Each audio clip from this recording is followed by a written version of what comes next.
우리가 이렇게 다 함께 모여서 예배 한번 잘 드리다가 세상이 알 수 없는 하늘에서 나려주시는 평강 가운데 거하게 되는 이 복된 시간 되기를 다시 한번 소원합니다. 하나님은 우리에게 있어서 아버지가 되시고 우리들을 자녀 삼으셨습니다. 예수 그리스도의 피에 의해서 우리를 자녀 삼으시고 양자 삼으셔서 우리를 하나님 앞에 아바 아버지라 부를 수 있는 놀라운 하나님의 가족이 되게 하셨습니다. 제가 이 말씀을 드리는 것은 오늘 말씀 첫 단어인 형제들아 라고 말씀하고 있는 부분을 설명드리기 위해서 이 말씀을 드립니다. 그래서 예수님께서 하나님 아버지를 대하는 방법을 우리에게 잘 알려주셨는데, 멀리 있는 분이 아니고 저 어디 보이지 않는 곳에 있는 분이 아니고 친근하게 우리와 아주 가까이서 아버지 하면 달려와서 우리의 기도를 들으시고 또 우리의 손을 붙잡아 주시고 곤경 가운데 있을 때 우리의 기도를 응답해 주시는, 가까이서 우리의 모든 일거수일투족을 지켜주시고 인도하시며 보호하시고 안내해 주시는 아버지 하나님이라고 우리에게 이렇게 말씀을 주고 계셨습니다. 하나님은 우리를 창조하셨을 뿐만 아니라 우리를 가르치시고 사랑하시고 우리 곁에 계셔서 자녀들의 삶이 하나님을 향한 믿음으로 잘 채워질 수 있도록 곁에서 잘 도와주시는 그런 하나님으로 가까이 와 계시다는 사실입니다. 또 하나 알아야 할 것이 있는데, 하늘에 계신 아버지라고 해서 하늘에만 계신 것이 아니고 우리와 친근하게 너무나 가까이서 우리와 함께 하시는 하나님, 하늘에서뿐만 아니라 이 땅 가운데서도 우리와 함께 하시는 아버지가 되신다. 그래서 무슨 말씀을 우리에게 주셨냐면, 두세 사람이 내 이름으로 모인 곳에는 나도 그들 중에 있다. 땅에서 매면 하늘에서도 매일 것이고 땅에서 풀리면 하늘에서도 풀리리라 라는 말씀을 가지고 얼마나 친근하게 우리와 가까이서 계신 하나님 아버지이신가를 예수님의 기도를 통해서 우리에게 알려주셨습니다. 간혹 땅에 있는 아버지는 불완전합니다. 우리가 요구하는 것을 다 들어주지 못할 수 있습니다. 간혹 땅에 있는 아버지들은 좀 난폭해서 우리 성도님들의 어렸을 적 기억을 앗아가는 그런 난폭한, 성격 괴팍한 아버지도, 불완전한 아버지도 있을 수 있습니다. 그러나 하늘에 계신 아버지는 완전한 지혜와 완전한 능력으로 이 땅의 아버지들이 감당해 주지 못하는 진정한 아버지의 위치를 우리에게 선정해 주시고 중심을 잡고 믿음 생활을 감당할 수 있도록 우리에게 진짜 아버지의 역할을 감당해 주시는 하늘아버지가 되신다는 사실입니다. 오늘 본문에서 또 하나 더 생각해 볼 수 있는 문제는, 하늘에 계신 아버지는 이 하나님이 나의 하나님이 되실 뿐만 아니라 다른 모든 사람들에게도 아버지가 되어주신다는 사실입니다. 그래서 우리가 지금 교회에 모여서 우리의 하늘 아버지가 되시는 하나님 앞에 예배를 드리고 있습니다. 거기서 우리는 하나님의 권속, 가족이 되어서 우리가 부르는 칭호가 있죠. 형제, 자매로 부르게 되었다는 사실입니다. 우리가 교회에서 호칭을 사용할 때 아무개 집사님, 장로님, 권사님 이렇게 부르는데, 사실은 가장 이상적인 호칭은 형제님, 자매님 이렇게 부르는 것이 가장 이상적입니다. 또 가장 친근하게 우리가 그리스도 안에서 한 피를 나눈 믿음의 형제 자매들인 것을 이런 호칭을 통해서 나눌 수 있다는 사실이죠. 예수님의 피로 구원받은 하나님의 자녀들이 하나님을 향해서 아버지라고 부르는 것, 혹시 성도님들이 지난날 이 과거에 지상의 아버지 때문에 상처를 받고 아픔이 있어서 아버지에 대한 인식이 좋지 못한 분들이 있다 하더라도 하나님은 우리의 진정한 아버지가 되신다는 사실 앞에 예수님처럼 친근하게 아버지를 부르기를 주저하지 않는 신앙, 친근하게 나와 가까이 계셔서 내 앞길을 지도해 주시고 안내해 주시고 보호해 주시는 진정한 아버지가 되신다는 사실이 우리 모든 성도님들에게 은혜로 다가오기를 간절히 소원합니다. 우리는 형제 자매들끼리 어울려서 이렇게 예배의 교제를 나누며 아름다운 공동체를 이루므로 하나님 아버지를 기쁘게 해드리는 믿음의 공동체가 되어야 합니다. 그래서 이 아버지라고 부르는 호칭 앞에서는 우리 모두가 다 하나님 아버지 앞에 드려야 할 의무가 있습니다. 자녀로서 영광된 이름의 아버지를 가졌으니 우리가 하나님 앞에 영광을 올리는 것이 마땅하다는 것입니다. 이것이 오늘 말씀에 또 지난 시간 계속해서 야고보서를 살펴왔을 때 우리가 하나님 아버지 앞에 어떤 존재인가를 나타낼 수 있는 아주 소중한 말씀이 되겠습니다. 하늘의 아버지는 우리 모두가 다 잘 되기를 원하십니다. 이 땅에 부모님 치고 자녀들이 잘 되지 않기를 원치 않는 부모님은 없죠.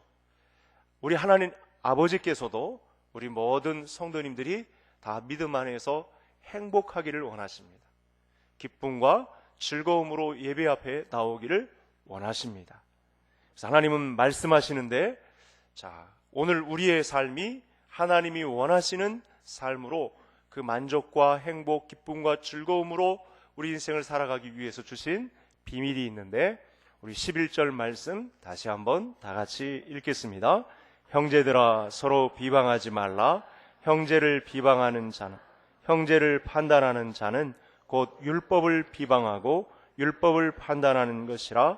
내가 만일 율법을 판단하면 율법의 준행자가 아니요 재판관이로다. 아멘. 믿음으로 하나 된 우리 한 식구들, 하나님을 아버지로 모시고 한 형제 자매된 우리들이 주의해야 할 것이 있습니다. 그것은 서로를 비방하는 것입니다. 내지는 판단하는 것입니다. 여러분, 지난 한 주간 동안 우리의 삶을 잘 돌아보시죠. 사실 다른 형제를 비방하고 판단하는 그런 익숙한 환경에 우리가 놓여 있던 것을 금세 발견할 것입니다.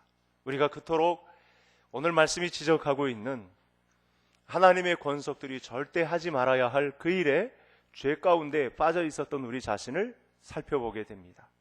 하나님이 한 가족을 이루게 해주셨는데 그 한 가족의 형제 자매들끼리 서로 비방하고 비난하는 일들이 얼마나 빈번하게 벌어졌는가를 금방 알아차릴 수 있습니다. 여러분, 형제들끼리 비방하는 것은 하나님 아버지의 뜻이 아닙니다. 말씀을 자세히 보니까요, 형제를 비방하거나 판단하는 자는 율법을 비방하고 판단하는 것이며 율법을 지키는 것이 아니라 율법 자체를 재단하는 것이다. 이것이 얼마나 큰 심판이 기다리고 있는 것인지 모른다. 이렇게까지 말씀을 하고 있습니다. 그래서 우리가 비방하고 판단한다는 것이 도대체 무엇인가 먼저 살펴볼 필요가 있습니다. 비방한다는 것은 자기를 내세우기 위해서 다른 사람을 깎아내리는 것입니다. 저 사람은 저런 잘못이 있고 나는 아무 흠이 없고, 저 사람을 누르기 위해서 내 의의를 강조하기 위해 강조하는 것이죠. 공개적으로 내세우는 것입니다. 그것이 바로 비방이 되겠습니다. 판단은 좀 소극적인 의미가 되겠습니다. 직접 말은 안 하지만 저래서 되겠어? 엉망진창이네. 이렇게 판단하고 그 사람을 또 깎아내리는 것입니다.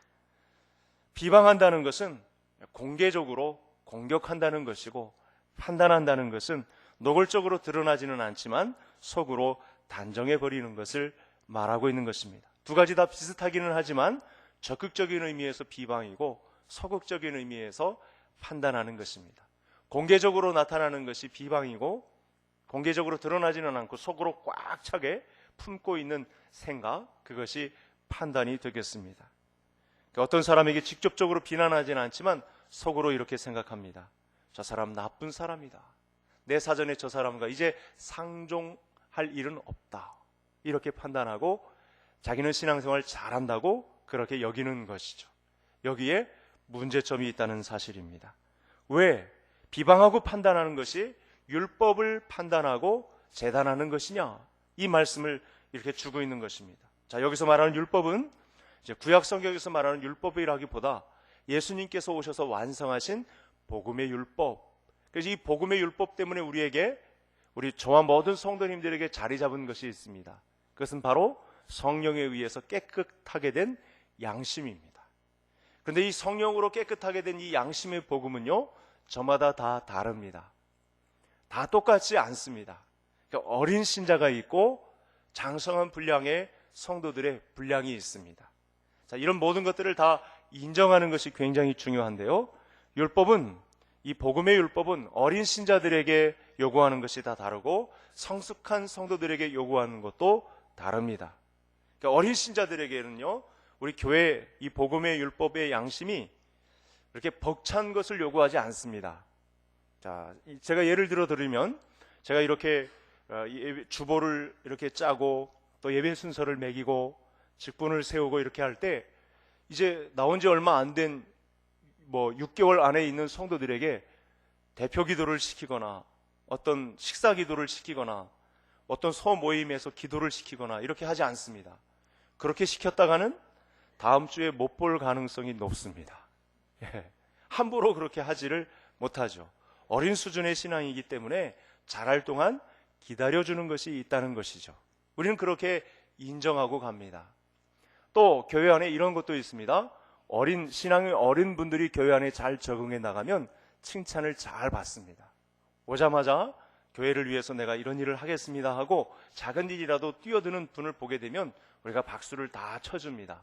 그런데 오래된 성도들은 아무리 충성하고 봉사해도 잘 티가 안 납니다.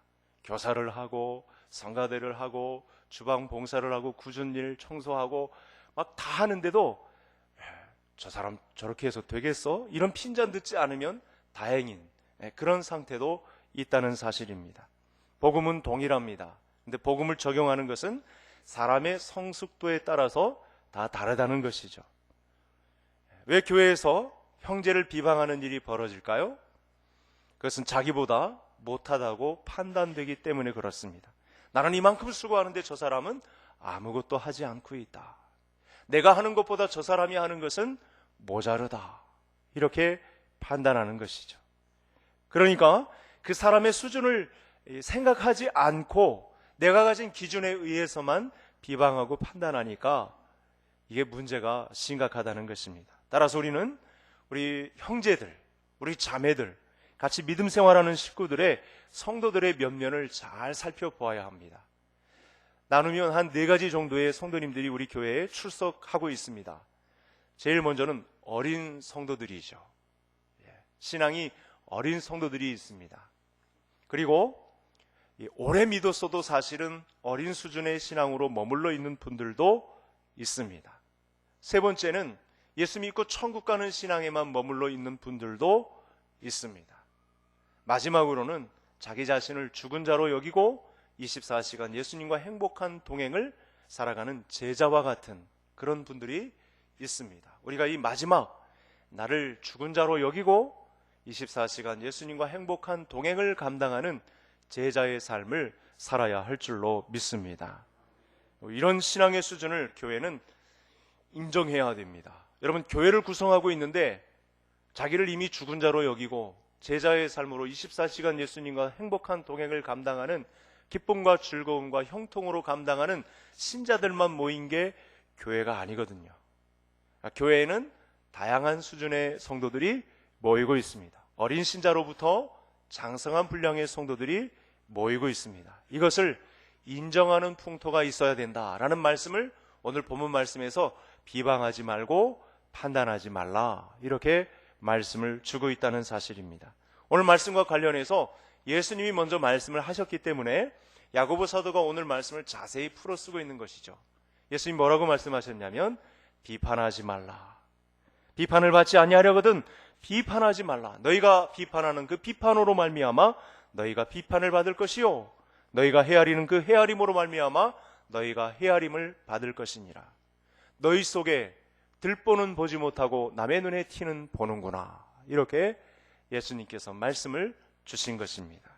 비판하는 사람은 자신이 하는 비판으로 말미암아서 하나님의 판단을 받게 될 것이다. 다른 사람을 헤아리는 사람은 자신이 헤아리는 그 헤아림으로 인하여 하나님의 헤아림을 받을 것이다. 이것이 바로 율법의 헤아림.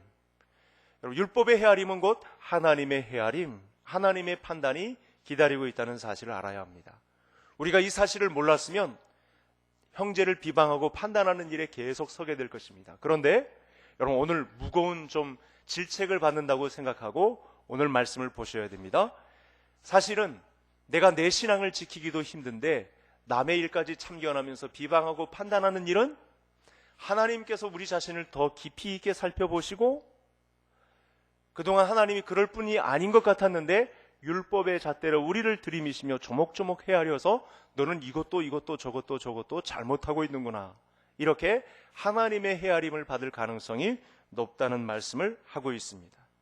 따라서 여러분, 오늘 말씀을 보면서 내 기준은 절대 기준이 될 수 없다. 하나님의 판단만이, 하나님의 어떤 질책만이 우리를 비방하고 우리를 판단할 수는 있지만 우리가 형제끼리, 자매끼리 서로 비방하고 판단하는 일은 있을 수가 없다라는 말씀을 드릴 수 있습니다. 따라서 오늘 말씀을 기점으로 우리 성도님들 이 문턱을 나서는 순간 우리가 서로 형제를 향하여 비판하고 또 판단하는 문제에 있어서 오늘 자유와 회복과 행복을 누리는 큰 은혜가 있으시기를 간절히 소원합니다. 우리가 다른 형제의 믿음을 정확하게 판단할 수가 없습니다. 다른 형제의 신앙에 대해서 사실은 오늘 말씀을 통해서 우리는 잘 모른다, 이렇게 판단을 가져야 한다는 것입니다. 따라서 우리는 다른 형제의 믿음을 인정해주고 그 사람의 신앙의 복음의 양심을 각자 다르다는 것을 인정해 줄 때 주님의 교회가 온전하게 조화를 이루고 균형을 갖추며 건강한 교회로 설 수 있다는 사실을 알아야 하겠습니다. 12절 말씀, 계속된 말씀인데 우리 같이 읽겠습니다. 입법자와 재판관은 오직 한 분이시니 능히 구원하기도 하시며 멸하기도 하시느니라. 너는 누구이기에 이웃을 판단하느냐. 아멘. 하나님이 우리에게 복음을 주신 이유는요, 순전히 나 자신을 지키기 위한 것입니다. 좀 전에도 잠시 말씀을 드렸는데요, 이 복음을 지키기 위한 수고는 나 자신을 위한 것에도 사실은 벅찹니다. 근데 이 복음을 자기 자신에게 적용하지 않고 남들을 비방하기 위한 수단, 남들을 깎아내리기 위한 판단에 이 복음을 사용한다면 이게 얼마나 수고롭고 얼마나 무거운 짐이 되는지 모른다는 사실을 12절에서 하고 있다는 사실입니다. 내가 형제를 비방하고 판단하는 동안 여러분 무슨 일이 일어나는 줄 아십니까? 하나님이 나를 깊이 살펴보시고 요런 부분을 잘못하고 있구나, 이게 더 거세어진다라고 말씀을 하고 있습니다. 여러분, 예수님 당시에 아주 호된 질책을 들었던 사람들, 그 부류들이 있습니다. 여러분들 아시죠? 바리새인들, 서기관들, 율법사들, 그 종교적으로 난다하는 사람들, 레위인들, 이런 사람들이요, 예수님에게 세상에서 들어볼 수 없는 그야말로 최고봉에 속하는 욕을 듣습니다. 이 독사의 새끼들아, 이렇게 예수님의 입에서 와, 이런 욕이 나올까 싶을 정도로 아주 무서운 욕이 쏟아졌습니다. 이게 바로 자기 자신의 신앙을 지키기도 벅찬데 남의 신앙까지 참견하며 남의 수준의 신앙을 자기가 재단하고 비방하고 판단하는 일을, 그렇게 무거운 짐을 지는 사람들에 대하여 예수님께서 욕을 하셨다는 사실입니다. 따라서 여러분, 내 신앙은 내가 지키기도 벅차다라는 사실을 오늘 말씀을 통해서 아실 수 있기를 바랍니다. 여러분, 세상을 이렇게 힘들게 살아가는 분들이 있어요. 힘들게 살아가는 분들일수록 증거가 있습니다. 남의 일에 참견하는 사람들입니다. 자기 일도 벅찬데 남의 일에 참견해가지고 일거수일투족을 다 관여를 하다 보니까 얼마나 그 짐이 무겁습니까? 근데 오늘 말씀을 통해서 여러분, 절대 남들을, 형제를 비방하거나 판단하지 말라, 이렇게 말씀을 주고 있습니다. 여러분, 겉으로는 의로운 척하면서 다른 사람들과 비교하기에 바쁜 사람들이 예수님 당시의 바리새인들, 서기관들이었습니다. 이 사람들의 면면을 보면요, 문제가 발생합니다. 그렇게 자기 신앙 지키기도 바쁜데 남들 신앙 참견하면서까지 비방하고 판단하니까요, 양심이 무뎌집니다. 또 어떤 일이 있냐면 어떻게 해서든지 자기 죄를 합리화합니다. 자기도 깨끗하지 못하면서 남들의 신앙을 막 평가를 하다 보니까 자기 죄를 덮기 위하여 자기 죄를 막 합리화하는 이런 우스운 일들이 벌어졌다는 사실이죠. 뿐만 아닙니다. 여러분, 하나님을 믿는 사람들이라고 하는데 형제를 비방하는, 형제를 판단하는 자리에 선 사람들의 대표적인 특징이 있습니다. 그 사람 마음에 평화가 없습니다. 우리가 그렇게 평가하는 자리에 서 있으면 안 되는데, 여러분, 마음의 평화가 없는 사람들의 특징이 있어요. 남들의 비방과 판단하는 일에 익숙한 사람들입니다. 가정 안에서도 그래서 평화가 없습니다. 불화가 싹트기 시작합니다. 종교 행위만 일삼고 남들을 비판하는데 발빠르게 됩니다. 제가 10여 년 전의 경험을 우리 성도님들에게 오늘 말씀과 관련해서 드릴 수 있는 한 예화가 있는데요. 여 집사님을 제가 신방하게 되었습니다. 이 여 집사님은 5남매 중에 장녀이십니다. 그런데 가정 안에 어떤 일이 있었냐면 아버님이 또 어머님이 교회 중직자세요. 중직자인데 무슨 일을 자녀들에게 요구했냐면 매일 새벽 3시에 일어나서 3시 반쯤에 예배를 드리는 거예요. 이걸 고등학교 졸업할 때까지 하신 거예요. 대학을 가자마자 자유다 해방이다 하고 뛰쳐나오셨는데, 여러분, 부모님들의 신앙을 볼 때 그렇게 추천할 만할 수 없는 종교 행위, 종교 의식만 가지고 자녀들에게 이 수준 높은 신앙을 막 요구한 거예요. 바로 오늘 본문 말씀 안에서 지적하는 비방과 판단에 익숙한 사람들이 높은 직분을 가지고서도 다른 사람들, 심지어 자녀들까지 재단하는 문제에 소속될 수 있다. 여러분, 얼마나 피곤합니까? 자기 신앙 지키기도 벅찬데 5남매다 되는 자녀들을 그렇게 자기 수준의 신앙으로 이루기 위해서 종교 행위만을 일삼는다면, 자기 행위를 돌아보지 않고 남들의 신앙을 키우기 위하여 자녀들에게까지 그런 신앙을 요구한다면 얼마나 피곤한 일입니까? 사람들의 양심은 종교 행위에 의해서 무뎌지고 바른 복음을 듣지 않게 할 수 있다는 사실입니다. 신앙의 양심에 불은 끄고 종교 행위로 스스로 보상받으려고 하는 그런 사람들의 움직임이 있다는 사실입니다. 하나님의 말씀이 바로 비추어지지 않는 곳에서는 여러분, 얼마든지 이런 행위들이 오늘날 우리 가정 안에서도 펼쳐질 수 있다는 것입니다. 복음의 정확한 내용을 모르니까, 복음의 정확한 신앙 양심을 잘 모르니까 종교 행위만 강조하고 껍데기만 있고 알맹이는 쏙 빠진 채로, 그래서 가정 안에서조차 전도가 되지 않는 아주 우스운 모습이 우리 가정 안에 나타날 수 있다는 사실입니다. 신앙생활이 그러면 짐이 되기 시작합니다. 이보다 더 무거운 멍해가 없다는 사실입니다. 교회 생활을 하면서도 여러분, 끊임없는 갈등 구조 속에 성도들이 놓이게 된다는 사실입니다.